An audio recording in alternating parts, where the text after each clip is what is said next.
Hey everyone, and welcome back to the Secret Sunday session. Today I am joined by Joe Williams. Welcome, Joe. Thank you so much for joining us on the podcast. How you doing? Great to be here. Great to chat, all that sort of stuff. I just love having conversations. It doesn't matter where they go. I think the world will be a hell of a lot better if we can all start to learn about each other a little bit more and just connect through conversations to start with.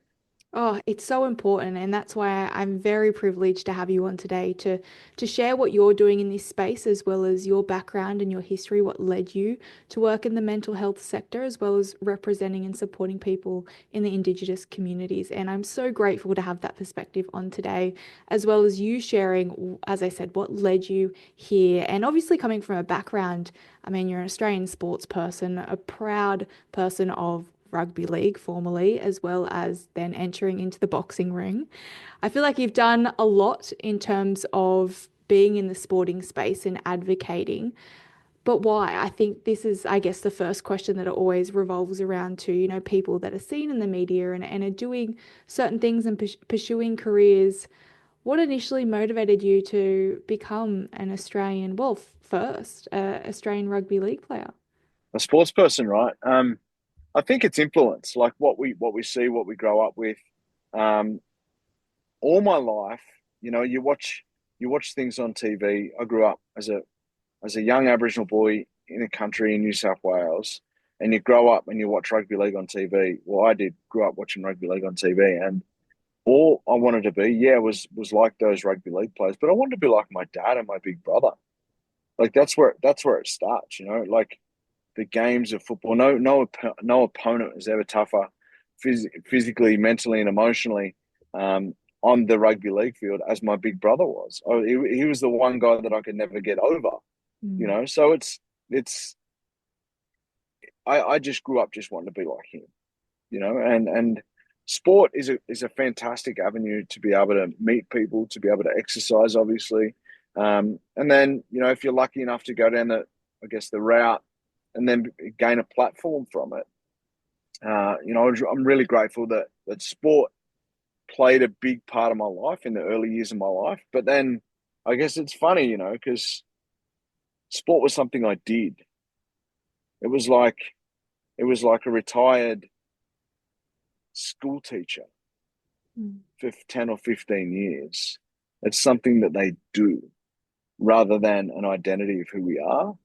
And that's where I think a lot of people struggle post sports career is that we form this identity around who we are as a sports people. And, when you sit back and you have a look at it, and then I guess many years after my sports career, is that it was just a job. And it was a fleeting moment. That was a job. And that enabled me to, I guess, go down a pathway of do many things. Mm. But it enabled me to have a platform to do what I do.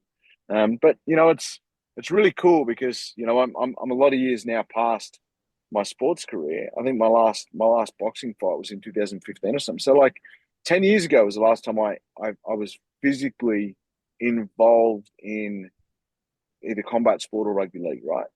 Mm. A decade ago. But it was something I did. It was a job that I had. And I'm really grateful that now, a long way down the line, is that I learned so many lessons during those days. And whilst they've all added up to who I am now, there's also lots of stuff that I didn't like about who I was then. So this wonderful thing we call experience of life.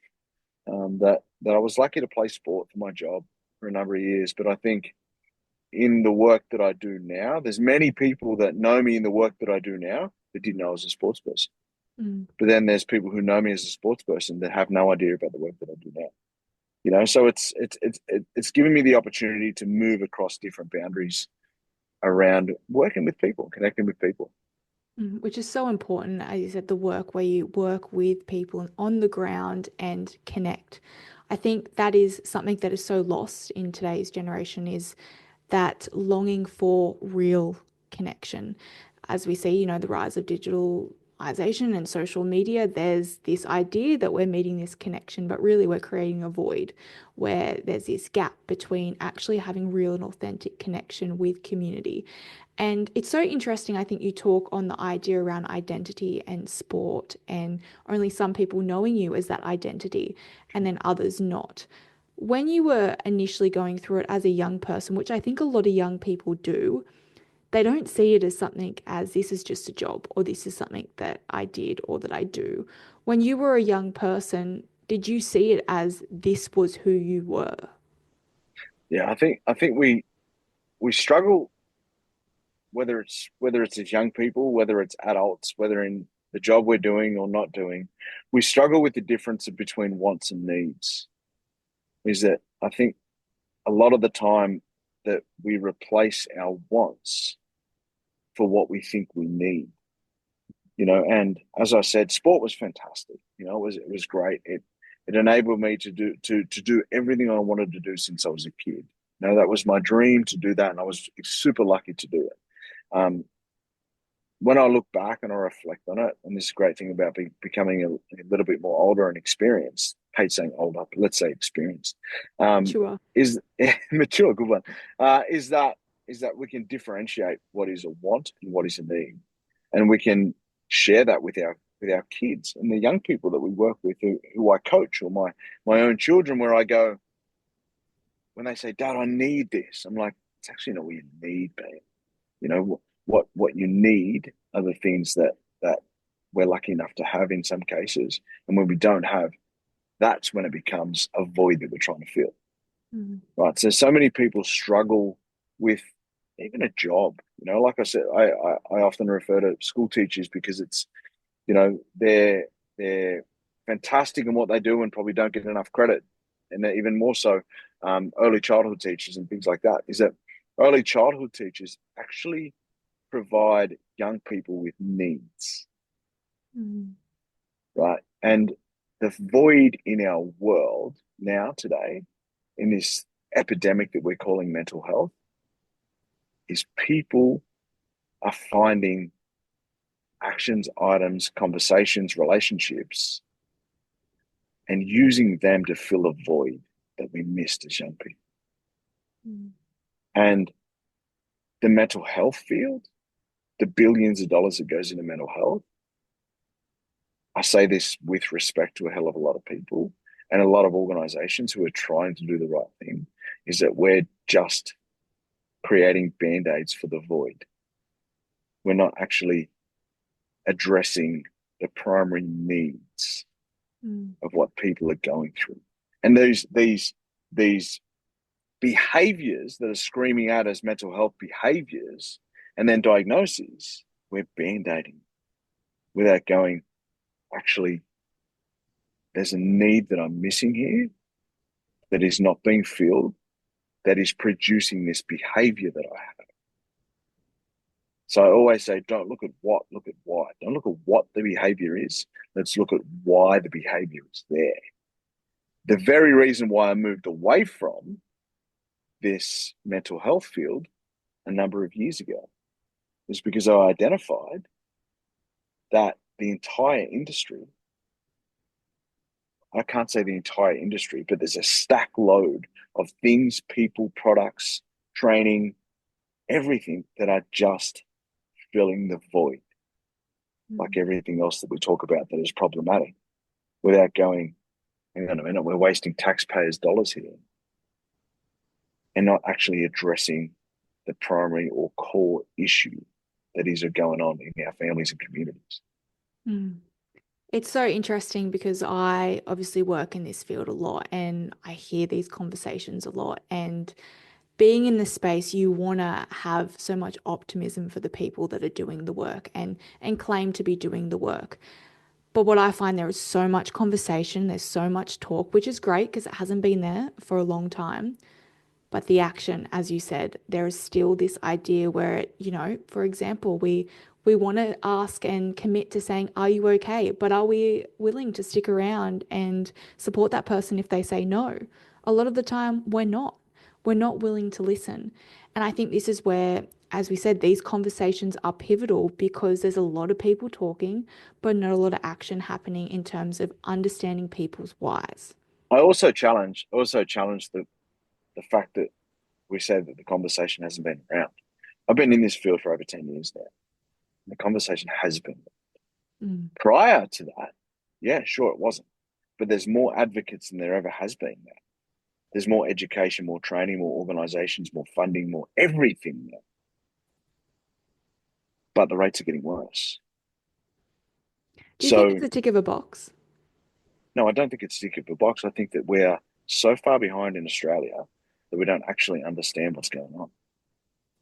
I was privileged enough, and I don't want to date this. I don't want to date this chat, but I was privileged enough to sit recently with Gabor Mate, when he was in Sydney, and there was 9,000 people in the room when he spoke about trauma, right? And the very reason why I moved away from the mental health field is because I understand now that the primary causes of the behaviors that we're seeing are a manifestation of adversity that we experience as young people. Mm. And that's a challenging thing for people to understand because we all want a quick fix, right? We all want to go, oh my God, I'm broken. No, no, no. People aren't broken. We are having a very natural response to a very unnatural world. Mm. And the challenges with that is that we can put as much money as we can count on that. But unless we come up with the challenges around conversations, connections, relationships, and the primary issues that are causing these challenges, like attachment, then we can just continuously burn money in front of everyone. I get myself uninvited to a lot of things because I challenge the red with it, right? Because there's a business now. There's more money in mental health than there ever has been. Yet the rates are getting worse. So it tells me one thing, one of two things. We're either don't know what we're talking about when we're trying to address it, or we're addressing the wrong things, right? Because there's a stack load of good intention.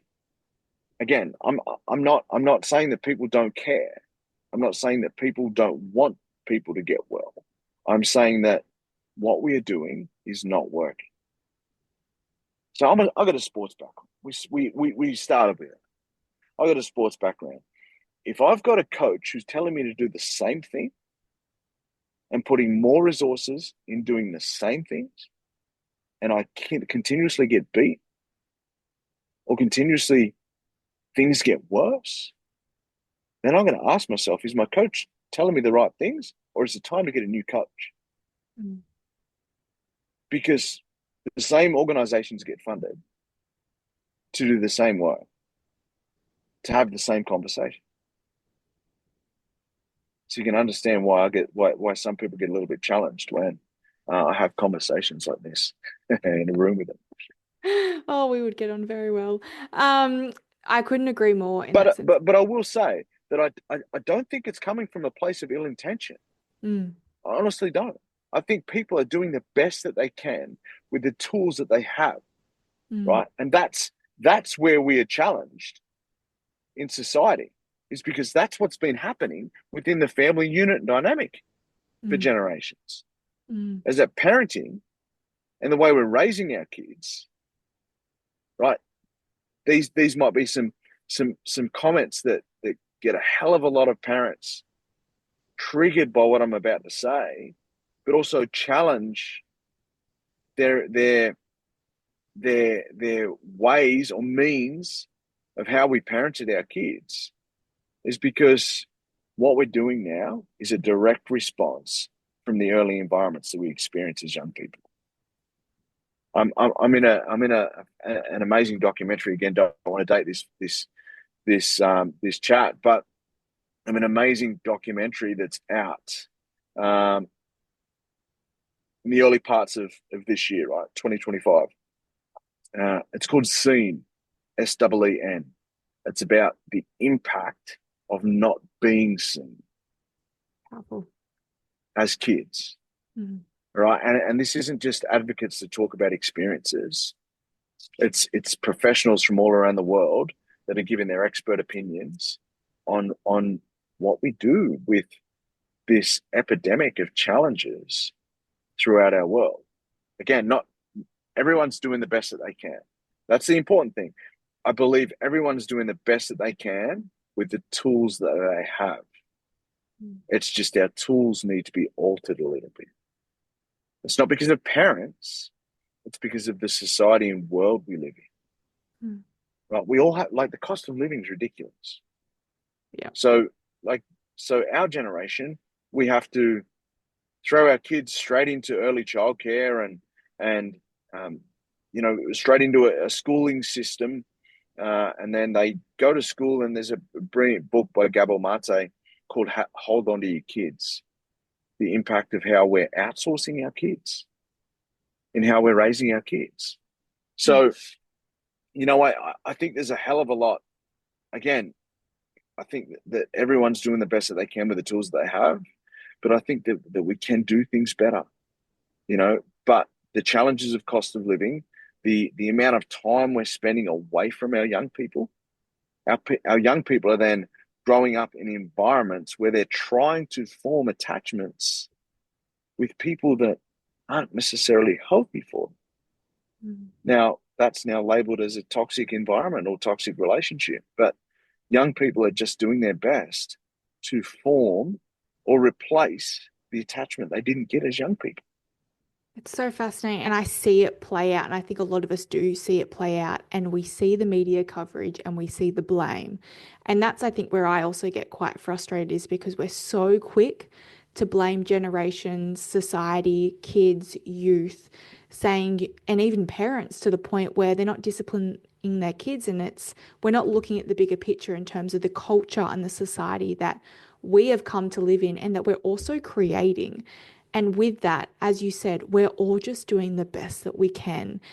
And when we look at that, what is the shift then? How are we supposed to change this around? And what is the solution to preventing things like this from occurring? So I'm in that documentary, as I mentioned, called Scene, and I did a boot camp with one of the specialists there, a guy called Nathan Wallace. He's from Aotearoa from New Zealand, neuroscientist from New Zealand, and we did a session around discipline without damage. Right? Okay. We say now that we're not disciplining our kids. What is discipline? Mm, I flog a whack across the backside with the jug cord.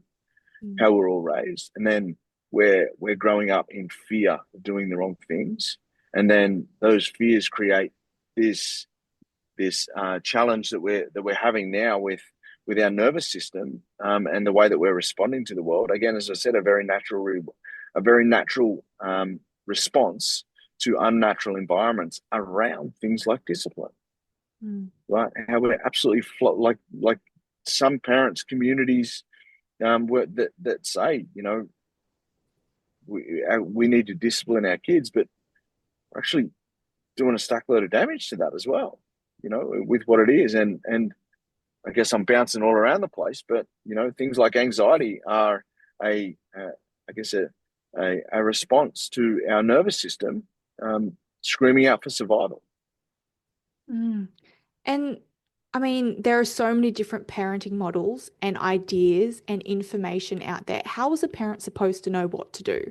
When, as you said, they're trying Yeah. to withhold a household, they're trying to manage their kids, they're trying to also sustain an income that can support the lifestyle that they want to create for their kids, whilst also being the friend, being the mum or the dad, or if they're a single parent, providing that, as you said, that seen behavior.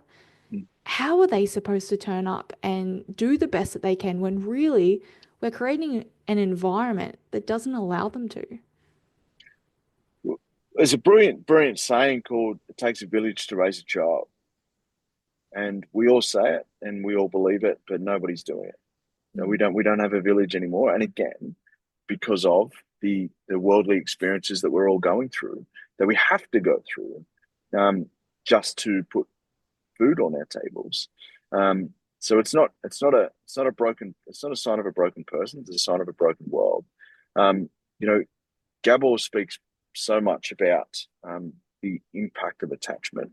Um, and the impact of, it's funny, like I was lucky enough to sit down with Gabor and a brilliant Aboriginal elder called Uncle Paul Gordon. And I'm lucky to sit and listen and learn from Uncle Paul, and I have done for, over a decade now. We talk about the Indigenous ways of life collectively throughout the world, and the challenges that we're experiencing now is that we all see the Indigenous ways of life just by what we see and experience now, without understanding that is an absolute, it is nowhere near a reflection of how we have lived for thousands of years, right? So we did live with the village for thousands of years, with multiple mums, multiple dads, multiple caregivers in our communities that looked after everyone, not just singularly to our families, right? So I turn to that point, is that Gabor Mate got on the stage in front of 9,000 people. I'll say what he said to myself and Uncle Paul first when we sat down with him. He said, Joe, people fly me around the world to listen to me speak. But I talk to them about the Indigenous ways of life. Right? And then multiple times he'd come back to it in his speech in front of 9,000 people at the ICC in Sydney.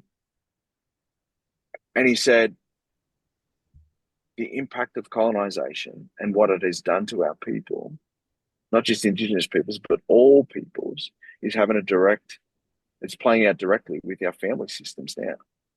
Right. So we need to find systems that get us back together rather than push us apart. And we're seeing people like Gabor, who's been doing it for a number of years now, advocate for Indigenous peoples. But it falls on deaf ears to things like governments. When we have things like the referendum around the Voice of Parliament, which was just about creating an advisory committee to look at addressing things like Close the Gap and challenges in our communities now, which would have all been directly related to, one, the science, but two, our ways of knowing, doing, and being, which has been here for thousands and thousands of years. So there are systems that have worked for thousands of years, since the beginning of time, since the evolution of human beings, but we're moving more and more and more away from them. So we have to look at, are the people broken or are the system broken? Are the people broken, or in the system in which we are raising people broken? How do we bring it back? How do we bring it back to share to people, whether Indigenous communities or not? That, as you said, It's all people, right? yeah, the All people foundations can are there. benefit. Yeah, all people can Absolutely. benefit. And the brilliant thing about, I guess, emerging, and it's not really emerging now, but it's documented science around the brain and neuroplasticity and how that works and what happens with that, and is that the firing neural connections when we're just spending time with each other. There's a brilliant podcast with Professor Selena Bartlett, who's again is in the Scene documentary, and she talks about how people literally, they wired people's brains up, and you could see neural pathways forming through what they call now neuroplasticity when people were just talking to each other. Right. So the brain is not this stagnant thing that stops. It's continuously evolving to how it's supposed to be. And we're all wired for either connection or protection. So those connections that we have, our brain is wiring itself to connect with each other. So how do we create systems? We just connect with each other. You and I should have sat down in person doing this rather than doing it through Zoom when I'm sitting at a park watching my son play touch football. But again, it's the digital world. Like, so without actually knowing it, the science is now showing that these things that we call mobile telephones and computers and Zooms and all of these different platforms that are designed to connect us more and more are actually disconnecting us more and more. Why do people not opt to do it then? As you said, the research is there, the science is there. It's not like we're not aware of it. That is the thing. People are aware that real Well, one-on-one let me connection. challenge that. Let me challenge that. Were you aware of that conversation that I had with Selena Bartlett, Professor Selena Bartlett, around neuroplasticity and I was how it aware, can connect the yes. brain, right? So Yes. have it, and then look in your circle Mm, and how that works. Do people know about this stuff? Actually, people don't know about it. mm. That's the thing. But Is are that they we're just not willing to as well? Because I think as well, a lot of us choose comfort and ease. yeah, yeah. And how do we shift that? How do we shift that people don't want to invest or do the work to sometimes get out of the rut or the feeling that they're in? So I think the fact that there was 9,000 people at Gabel's show in Sydney recently probably indicates to us that there's a stackload of people wanting to do the work, Mm, right? So I think the fact that we're having conversations like this, that there's books out there, that there's things like the Scene documentary out there that are now all of this new emerging information around parenting, around the impacts of disconnection, around the impacts of primary attachment, all of this new and emerging science, I think will inform the lives of yours and I as grandkids. mm,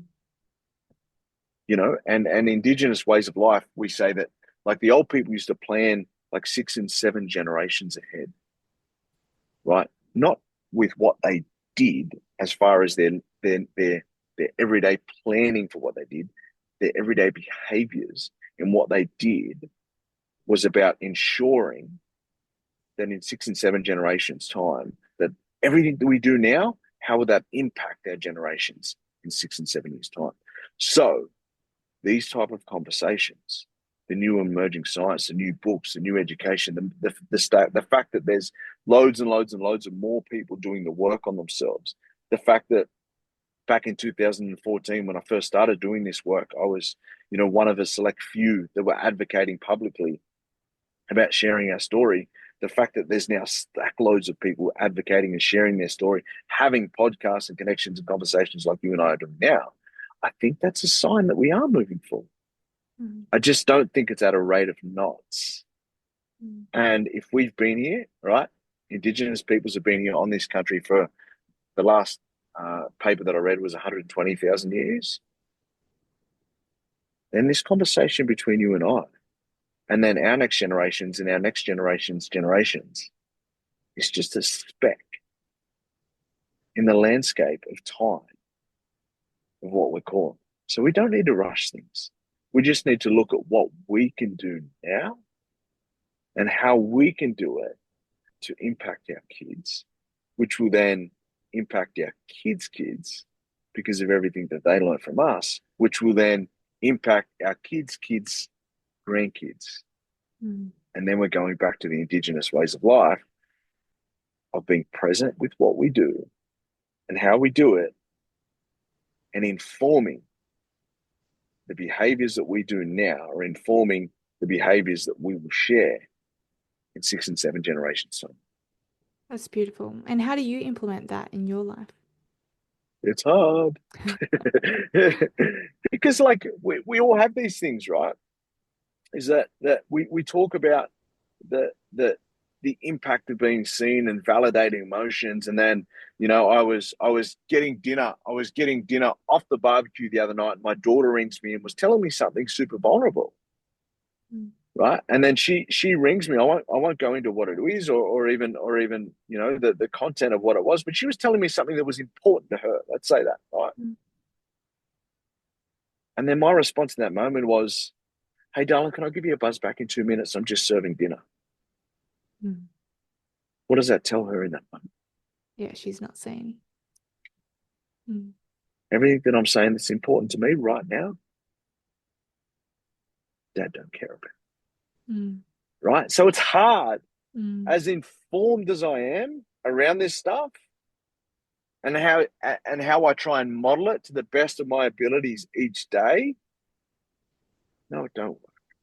mm, No, it don't work. So I ain't for 1 minute sitting here on a pedestal saying, "Hey, I know everything," mm, because the way I interact with people, the things that I get triggered by, like I've got a son who is a super emotional little boy, super duper emotional, and anyone who follows me on social media will know exactly which one I'm talking, right?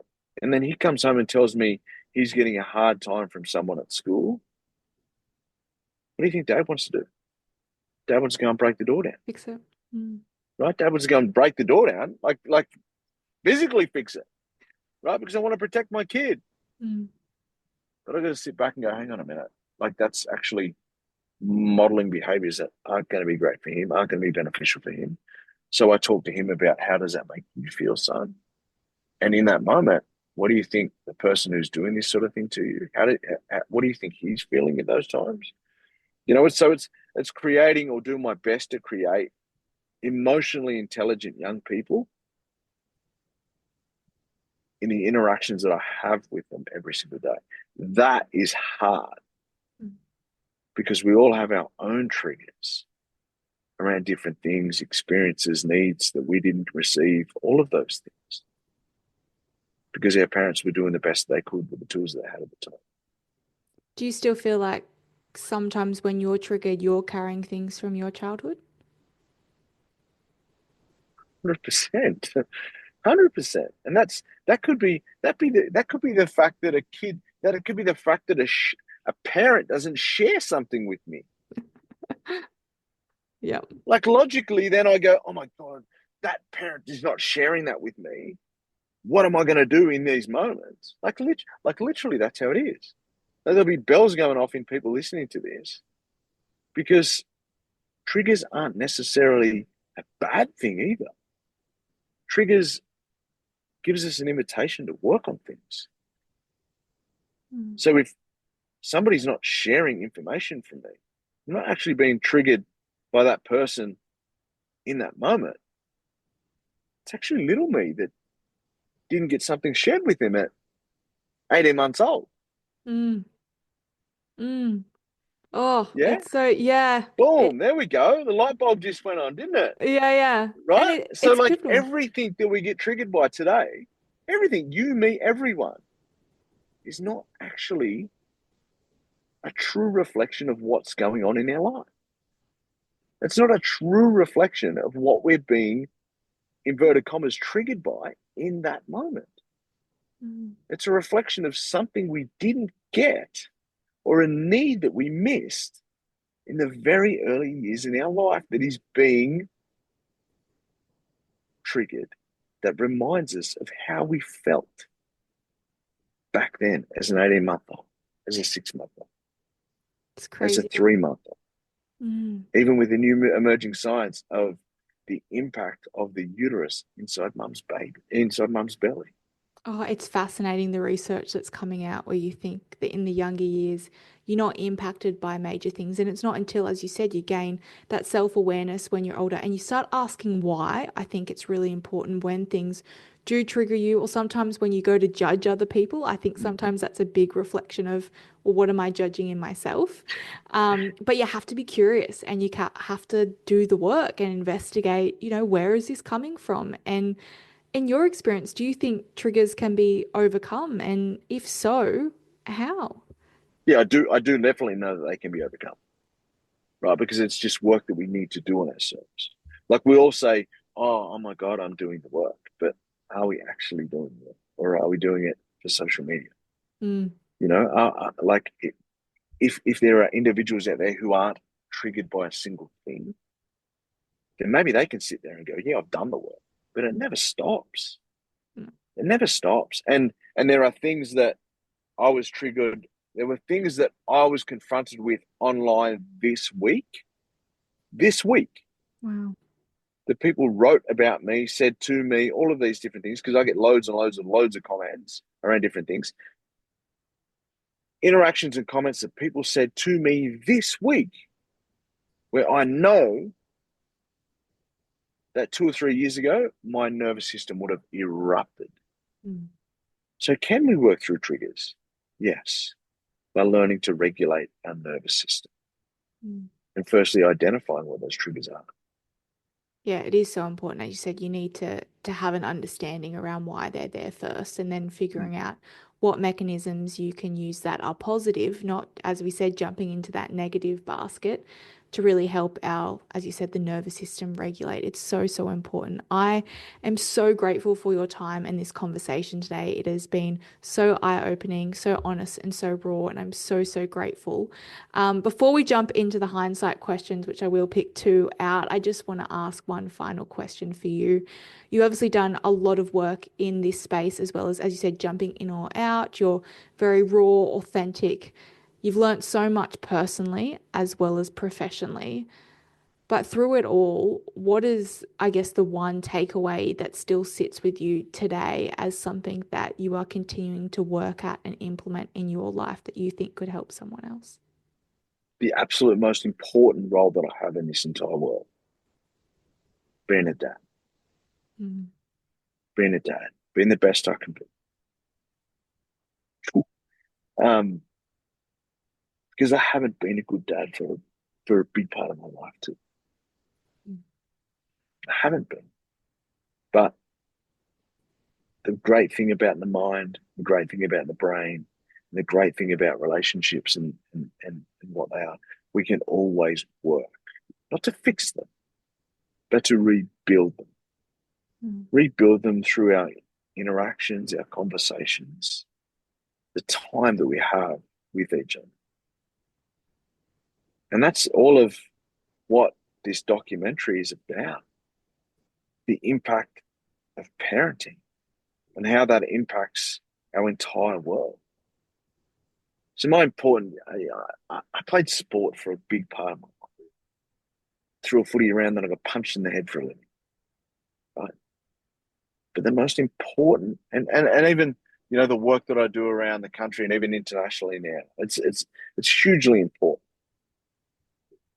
But if I don't get to spend time with my kids, those behaviors are going to repeat. So the most important work that I've learned, will continue to learn, will continue to implement, will continue to grow, is the journey of being a dad. For so much of my life, I think one of the most confronting things throughout the pandemic, and it was challenging for people, but it was the greatest gift that ever happened to me. I say that respectfully to people that challenge them. To me as an individual, it was the greatest gift that ever happened to me because it forced me to stop. It forced me to stop and be home with my kids. And I realized during that time that I'd been a father for about 16 years and a dad for 2. Mm. So my role as a father is to be the best dad I can be to my kids. And when I'm a good dad, I then model what that relationship looks like at home to my kids. Wow. Because what we see, learn, and understand about the world, we often repeat. Do you mind me asking just quickly why you thought you weren't a good dad for those years? It's not about thinking.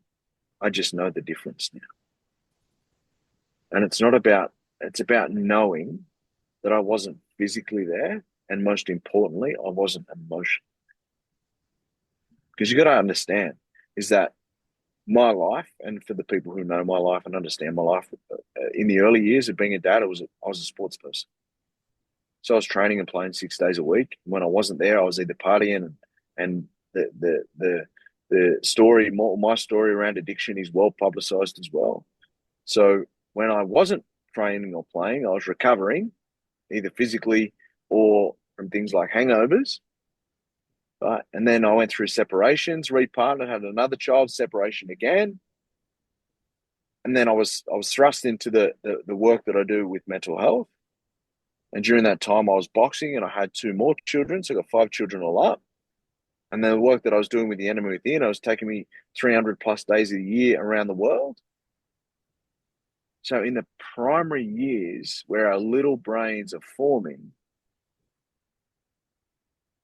and how we see and view the world in those early years, I wasn't there for a lot of my kids. Mm. Right. So that's going to impact my kids for their entire life Mm. unless I do something about it. How do you view that Right. version of yourself back then? I have to be compassionate. I have to be. Because what's anger? What's anger do? What is anger? Anger is just a response to an unmet need. Mm. So I can't be angry at that person because he didn't know what he was doing. He thought he was doing the best that he could. And, my older kids have every right to be angry, to be upset, the fact that I wasn't there.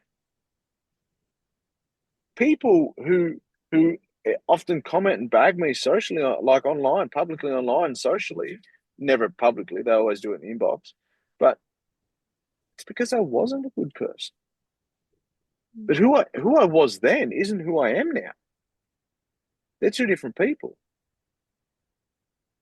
So I'm someone who just tries to, whilst it might look like, I'm very public, I'm also very private. But whilst I'm very public, public is about helping people to see that you can do better, you can be better by modeling what it is. So when people come down on me with certain things that I've done or certain things that that wasn't me 10 years ago. Like, it's not who I am now. But I don't shy away from it. It's exactly who I was at the time. It's just I'm not that person now. So the work continues. Like, it all continues for us to be this better person, to then be able to have conversations with our young people. Because it's this thing, right? Is that we literally raise our young people who are dependent on us in the early years. And what I modeled to my young people when I wasn't there, whether it be because of my job, or whether it be because of separation, or whether it be because of the extreme amount of work that I was doing prior to the pandemic in the mental health space, is that I'm showing that my kids that I'm not there. I'm showing my kids that work is more important than They're not priority. love from my dad. you Mm. know, like I just don't want to be that. I Mm. don't want to be that anymore. How do you convince them? I know you don't have to convince the world. You don't have to prove anything to anyone that's not in your circle or anyone as in just, but how do you prove to your kids that have known that version, that story of you as, growing up in that environment? How do you prove to them now that you've changed? Yeah, I say this to a lot of people. I was sitting around a fire recently with a stack load of Aboriginal men, and they said, people will judge us on our behaviors, and even some of the behaviors that we showed as individuals, people will still take us back there because that's the only reflection that they have of us. That's the only version that they know of us. But if we continue to model the right behaviors, just continue to model the right behaviors physically, emotionally, verbally, continue to model the right behaviors, then eventually those connections start to rebuild in the brain and the nervous system. And every one of us, you, me, everyone, we're all wired for connection. So how do I do it? I just do my best to continue to model good behavior. And they can judge me, and they will judge me, and they have judged me because that's what teenagers do. Mm. But I just continue to turn up and model the right behaviors the best way I can. It's not perfect, but I'll do the best I can. That's all I can do. Mm. So powerful. And I do apologize. I said one question. I think I added in five. But you hit a topic and I was like, oh, I've got so many questions. Thank you. Honestly, it has been so grateful to hear your story of where you've come from to where you are now and being so open and honest. I think it's such an important message because so often, as you said, a lot of sometimes family environments, they grow up and the mum or dad may not be present. And then sometimes the parents then come to a realization that I have to prove that I'm now here. And that's sometimes really hard for kids and young adults to then take on and change that story. But as you said, you've said it so perfectly in the sense of you just have to keep modeling, not just saying, but You know turning what up. it is as well? Is that there's a stack load of cliches in this field, a Mm. stack load of cliches that people say stuff, Yeah. right? But if we model it, then that lands. Mm. Words don't land. Mm. Action. We have to model. We have to be serious with our actions in what we do. Absolutely. I couldn't agree more. Alrighty, to the special bag. You went there. Hopefully, I saw your eyes just like when I went across there to the special bag. I was thinking, is she going to go there? She forgot about her special question. I can't forget about the special bag. I mean, it's a Ziploc, and you pay a lot for Ziplocs these I get days. it. I So get it. Right. Even plastic even ones. printing, yeah, yeah, that's right. So good for the environment. Giving me a really bad spiel right now. Promise I'm a good person. I recycle. Alrighty. Interesting. So your first question. So these random, Random. Yeah, there's a bunch in there. I honestly forget what they are. But this and one, you write the questions though. yes, I do. I Okay. do. Yeah. So I don't know which 3 a.m. thought this one was, but if your door wasn't closed, what would people see? Authenticity. Love that. So what they see they, is what they get. I have to be Mm, because I wasn't authentic for a stack load of my life, and there's still parts of my life where I'm not as well. mm, Right. Again, I'm not perfect, but I do my best. mm, I do my best, and I'm very open. I'm very public, but there's a stack load that people don't see. mm. Right. I also I said it years ago. I said I'm an extroverted introvert. Right. So I'm very trained. I make myself be around people, but I don't like people a great deal. And then Yeah. somebody actually said to me, "There's such thing as an omnivert," Yes, which is I have exactly what I recently described. learned about this. Yes. That's me. There should be a little picture of me there because I don't like people. I hate doing it. My Yeah. job is to be around people. It's not Mm, because I don't physically, I don't physically and emotionally like people. It is also a response to something else that's going deeper with Joe, mm. Should right? I tap into Which that? which is a formed coping strategy in what they say is the first 3 years or the first 1,000 days of our life, Wow. right? So all of us, where you say, "Oh, that's just the way I am." No, no, no. It's not just the way you are. Mm, You form habits that made you comfortable in a place of discomfort in that time. mm, That wires them to be an abnormal behavior becomes normal. mm. And you're working on that? Doing my best. Well, I have to, right? Because I'm out having conversations with people like you that Yeah. put me out into the sphere to have it. But yeah, where I can, I do my best to stay home. But I'm coming on and I'm just about again. Don't want to date the podcast and or speak about this documentary again, but I'm just about to go on a national tour where I'm speaking about this documentary and how it's impacted my life as a parent. Mm, I don't like doing it at times. There are times when I go, Joe just wants to stay inside under the blankets, but I have to dust myself off, and get on mm, and keep showing up to the world and be authentic the best way I can. mm. I love that. You should share more of that. More of that vulnerability in the sense of you just want to be under the blankets because a lot of people can resonate. We'll be on this conversation for 3 hours. I was about to say I Maybe could there's a tap into part two, yeah, I was the about to say I secret burden part two. could tap into so much more there, but I'm conscious of people's attention spans in the 21st century. Alrighty, question number 2. If happiness had an example, what would it be in your life so far? Um, You're getting to me now. oh man, there's so much that we need to do as people. Happiness is just I've got about 2 pictures with all of my family together, like all of my kids. Like as I said, I had 5 kids with 3 separate relationships. So it's not often all of our kids get together.